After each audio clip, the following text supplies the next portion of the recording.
Hey guys welcome back to my mini vlog. Summer season వచ్చేస్తుంది కదా, అలాగే strawberry season కూడా ఎండ్కి వచ్చేసింది. సో నాకు నచ్చిన స్ట్రాబెర్రీ మిల్క్ షేక్ అలాగే స్ట్రాబెర్రీ స్మూదీ అయితే నేను మీతో షేర్ చేసుకోవాలనుకుంటున్నా. సో ముందుగా మీరు ఫస్ట్ టైం నా ఛానల్ చూస్తుంటే సబ్స్క్రైబ్ చేసుకోవడం మర్చిపోకండి. సో ఇక్కడ వచ్చేసి నేనైతే 2 బాక్సెస్ ఆఫ్ స్ట్రాబెర్రీస్ తీసుకున్నాను.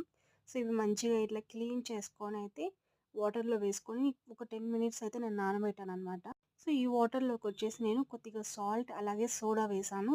ఎందుకంటే మనకి తెలీదు ఈ ప్రోడక్ట్స్ ఎక్కడి ఇంకా వస్తాయి అనేసి, ఆ కెమికల్ ఫ్రీనా లేకుంటే కెమికల్ వేసి పెంచారా అనేసి.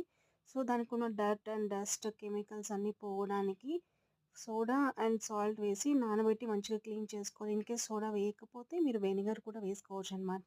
సో అలాగే మంచిగా క్లీన్ చేసుకొని ఇలా స్లైసెస్ లాగా కట్ చేసుకొని మనం మిక్సీ జార్లోకి యాడ్ చేసుకోవాలి. యాడ్ చేసుకున్న తర్వాత నేనైతే ఇక్కడ కాంచి చల్లారబెట్టిన మిల్క్ అయితే యాడ్ చేసుకుంటాను. సో మిల్క్ క్వాంటిటీ ఎంత వేసుకోవాలి అంటే, సో మనకి థిక్నెస్ని బట్టి మనకి ఎంత థిక్నెస్ కావాలో, మీకు ఎలా కావాలో, మీరు ఎంత కావాలంటే అంత యాడ్ చేసుకోవచ్చు అనమాట.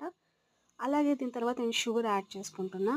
షుగర్ అనేది లైక్ మీకు కావాలంటే యాడ్ చేసుకోవచ్చు. సో మ్యాండేటరీ ఏం లేదు. లేకుంటే మీరు హనీ కూడా యాడ్ చేసుకోవచ్చు అనమాట.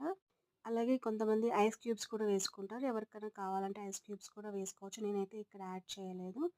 సో మీకు కావాల్సినంత క్వాంటిటీ మిల్క్ యాడ్ చేసి, షుగర్ యాడ్ చేసి జస్ట్ గ్రైండ్ చేసుకోవడమే. ఇది చూసారు కదా ఎంత సాఫ్ట్గా అయితే మనకి స్ట్రాబెర్రీ స్మూదీ అదే మిల్క్ షేక్ అయితే రెడీ అయిపోయింది.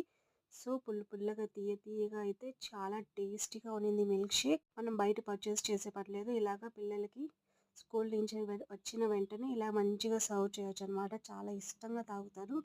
సో నచ్చినట్లయితే లైక్ చేసి సబ్స్క్రైబ్ చేసుకోండి.